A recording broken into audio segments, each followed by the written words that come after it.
Allan Kardec. Obras póstumas. A vida futura. A vida futura já deixou de ser um problema.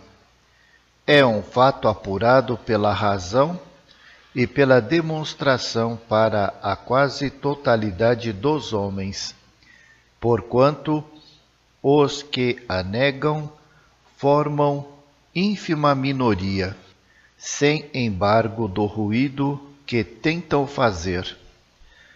Não é, pois, a sua realidade o que nos propomos demonstrar aqui. Fora repetir-nos, sem acrescentarmos coisa alguma, a convicção geral. Admitido que está o princípio como primícias, o a que nos propomos é examinar-lhe a influência sobre a ordem social e a moralização, segundo a maneira por que é encarada. As consequências do princípio contrário, isto é, do nadismo, já são por demais conhecidas e bastante compreendidas para que se torne necessário desenvolvê-las de novo. Apenas diremos que, se estivesse demonstrada a inexistência da vida futura, nenhum outro fim teria a vida presente, senão o da manutenção de um corpo que, amanhã, dentro de 1 hora, poderá deixar de existir, ficando tudo, nesse caso, inteiramente acabado. A consequência lógica de semelhante condição para a humanidade seria concentrarem-se todos os pensamentos na incrementação dos gozos materiais, sem atenção aos prejuízos de outrem, porque, então, haveria alguém de suportar privações, de impor-se sacrifícios? Porque haveria de constranger-se para se melhorar, para se corrigir de defeitos? Seria também a absoluta inutilidade do remorso, do arrependimento, uma vez que nada se deveria esperar. Seria, afinal, a consagração do egoísmo e da máxima: o mundo pertence aos mais fortes e aos mais espertos. Sem a vida futura, a moral não passa de mero constrangimento, de um código convencional, arbitrariamente imposto. Nenhuma raiz teria ela no coração. Uma sociedade fundada em tal crença só teria por elo aprender-lhe os membros à força e bem depressa cairia em dissolução. Não se objete que, entre os negadores da vida futura, há pessoas honestas, incapazes de cientemente causar dano a quem quer que seja, e suscetíveis dos maiores devotamentos. Digamos, antes de tudo, que, entre muitos incrédulos, a negação do porvir é mais fanfarronada, jactância, orgulho de passarem por espíritos fortes, do que resultado de uma convicção absoluta. No foro íntimo de suas consciências, há uma dúvida a importuná-los, pelo que procuram eles atordoar-se. Não é, porém, sem dissimulação que pronunciam o terrível nada, que os priva do fruto de todos os trabalhos da inteligência e despedaça para sempre as mais caras afeições. Muitos dos que mais forte deblateram são os primeiros a tremer ante a ideia do desconhecido. Por isso mesmo, quando se lhes aproxima o momento fatal de entrarem nesse desconhecido, bem poucos são os que adormecem no derradeiro sono, na firme persuasão de que não despertarão algures, visto que a natureza jamais abdica dos seus direitos. Afirmamos, pois, que, na maioria dos incrédulos, a incredulidade é muito relativa, isto é, que, não lhes estando satisfeita a razão, nem com os dogmas, nem com as crenças religiosas, e nada tendo encontrado, em parte alguma, com que enchessem o vazio que se lhes fizera no íntimo, eles concluíram que nada há e edificaram sistemas com que justificassem a negação. Não são, conseguintemente, incrédulos, senão por falta de coisa melhor. Os absolutamente incrédulos são raríssimos, se é que existem. Uma latente e inconsciente intuição do futuro é, portanto, capaz de deter grande número deles no declive do mal, e uma imensidade de atos se poderiam citar, mesmo da parte dos mais endurecidos, testificantes da existência desse sentimento secreto que os domina a seu mau grado. Cumpre também dizer que, seja qual for o grau da incredulidade, o respeito humano é o que torna reservadas às pessoas de certa condição social. A posição que ocupam os obrigam a uma linha de proceder muito discreta. Temem, acima de tudo, a desconsideração e o desdém que, fazendo-os perder, por decaírem da categoria em que se encontram, as atenções do mundo, os privariam dos gozos de que desfrutam. Se carecem de um fundo de virtudes, pelo menos têm destas o verniz. Mas, aos que nenhuma razão se apresenta para se preocuparem com a opinião dos outros, aos que zombam do que dirão, e não há contestar que esses formam a maioria, que freio se pode impor ao transbordamento das paixões brutais e dos apetites grosseiros? Em que base assentar a teoria do bem e do mal? A necessidade de eles reformarem seus maus pendores? O dever de respeitarem o que pertence aos outros, quando eles próprios nada possuem? Qual pode ser o estímulo à honradez para criaturas a quem se haja persuadido que não passam de simples animais? A lei, respondem, aí está para contê-los. Mas a lei não é um código de moral que toque o coração.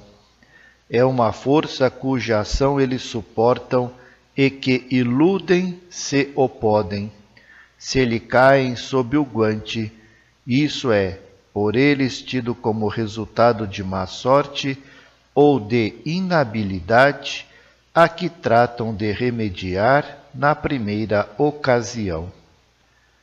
Os que pretendem que os incrédulos têm mais mérito em fazer o bem, por não esperarem nenhuma recompensa numa vida futura, em que não creem, se valem de um sofisma igualmente mal fundado. Também os crentes dizem que é pouco meritório o bem praticado, com vistas em vantagens que possam colher. Vão mesmo mais longe, porquanto se acham persuadidos de que o mérito pode ser completamente anulado. Tal o móvel que determine a ação. A perspectiva da vida futura não exclui o desinteresse nas boas obras, porque a aventura que elas proporcionam está, antes de tudo, subordinada ao grau de adiantamento moral do indivíduo. Ora, os orgulhosos e os ambiciosos se contam entre os menos aquinhoados, mas os incrédulos que praticam o bem são tão desinteressados como o pretendem? Será que, nada esperando do outro mundo, também deste nada esperem? O amor próprio não tem no caso a sua parte? Serão eles insensíveis aos aplausos dos homens?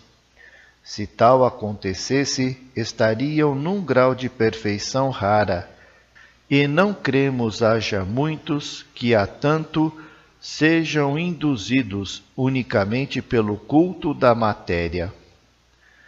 Objeção mais séria é esta: se a crença na vida futura é um elemento moralizador, como é que aqueles a quem se prega isso, desde que vêm ao mundo, são igualmente tão maus?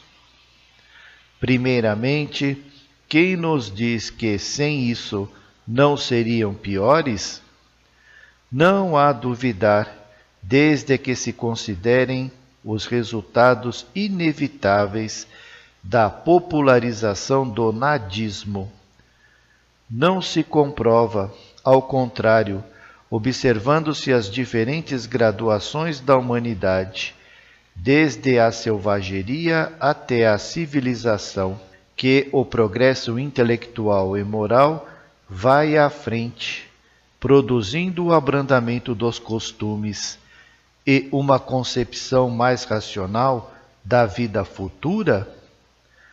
Essa concepção, no entanto, por muito imperfeita, ainda não pode exercer a influência que necessariamente terá à medida que for mais bem compreendida e que se adquiram noções mais exatas sobre o futuro que nos está reservado. Por muito sólida que seja a crença na imortalidade, o homem não se preocupa com a sua alma, senão de um ponto de vista místico. A vida futura, definida com extrema falta de clareza, só muito vagamente o impressiona.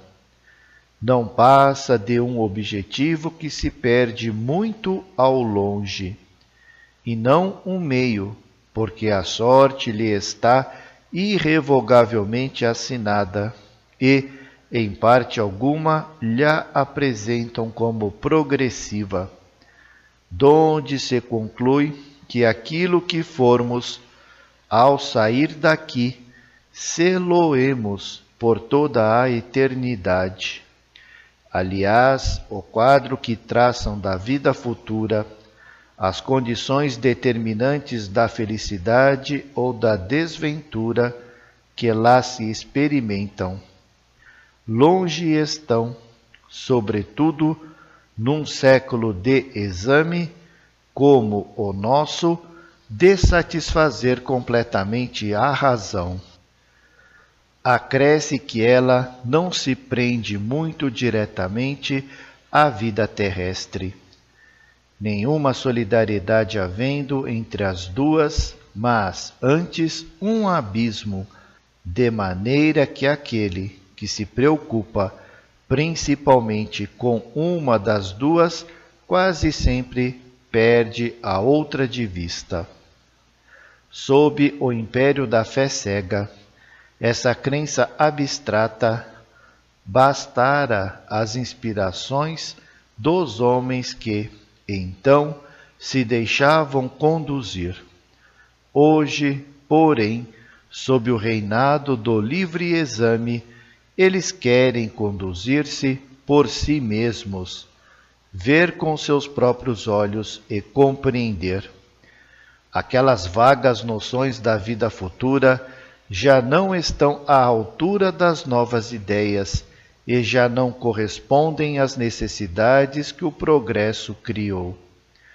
Com o desenvolvimento das ideias, tudo tem que progredir em torno do homem, porque tudo se liga, tudo é solidário em a natureza. Ciências, crenças, cultos, legislações, meios de ação. O movimento para a frente é irresistível, porque é lei da existência dos seres.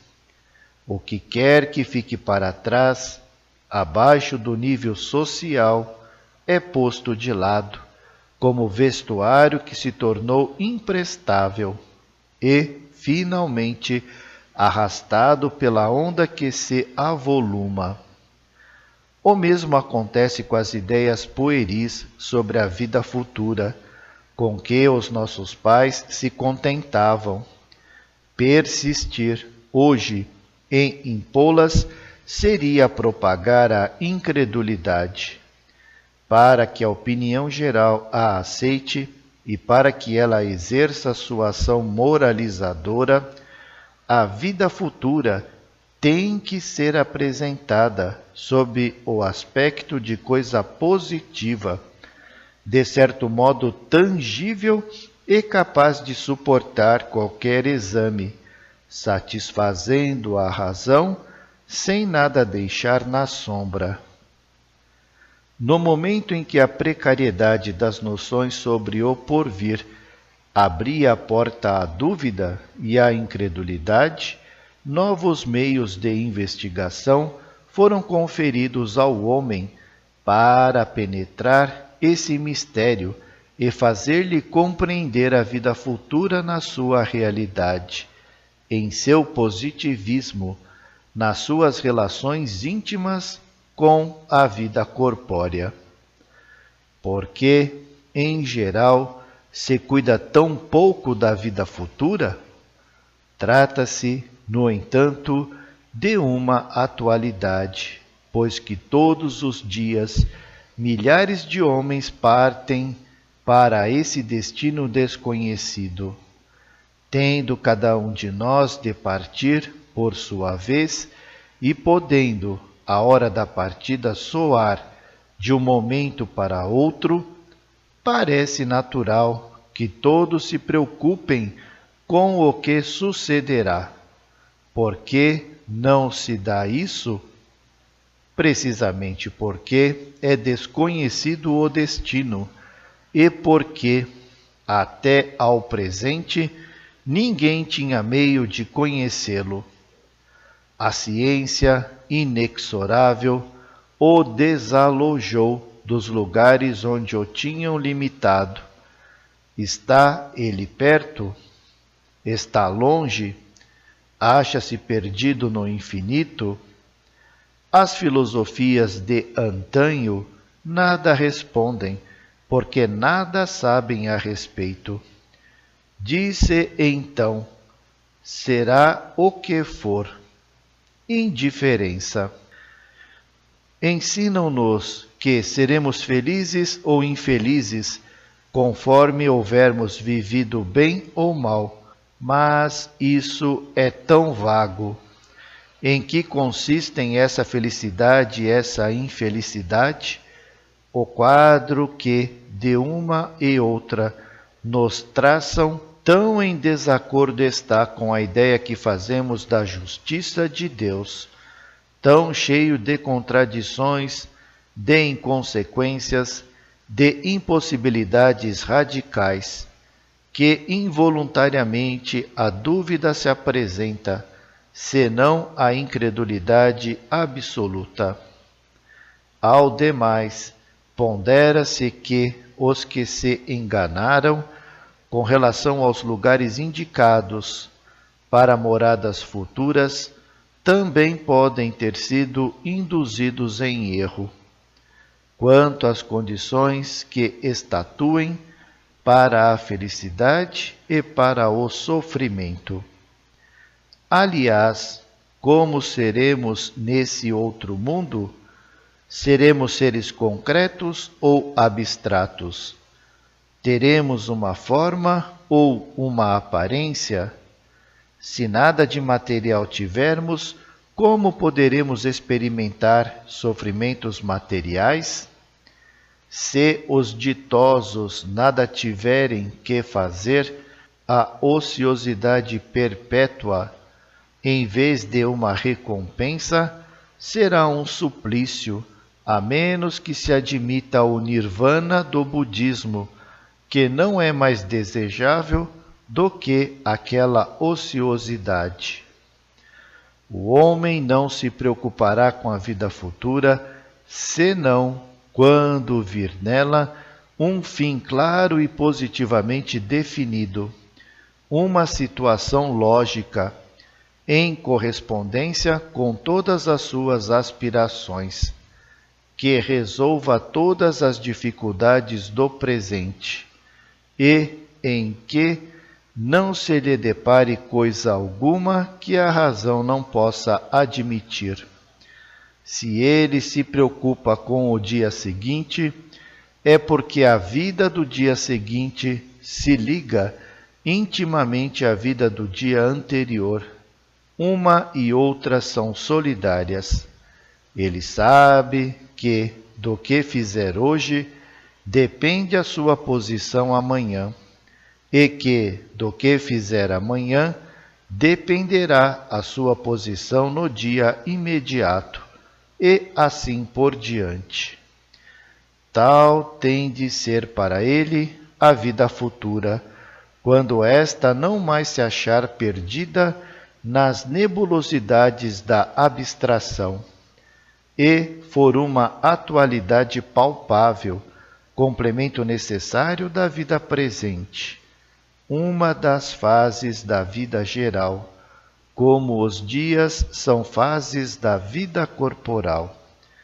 Quando vir o presente reagir sobre o futuro, pela força das coisas e, sobretudo, quando compreender a reação do futuro sobre o presente, quando, em suma, verificar que o passado, o presente e o futuro se encadeiam por inflexível necessidade, como o ontem, o hoje e o amanhã, na vida atual, então suas ideias mudarão completamente, porque ele verá na vida futura não só um fim, como também um meio, não um efeito distante, mas atual. Então, igualmente, essa crença exercerá, sem dúvida, e por uma consequência toda natural, ação preponderante sobre o estado social e sobre a moralização da humanidade. Tal o ponto de vista donde o Espiritismo nos faz considerar a vida futura.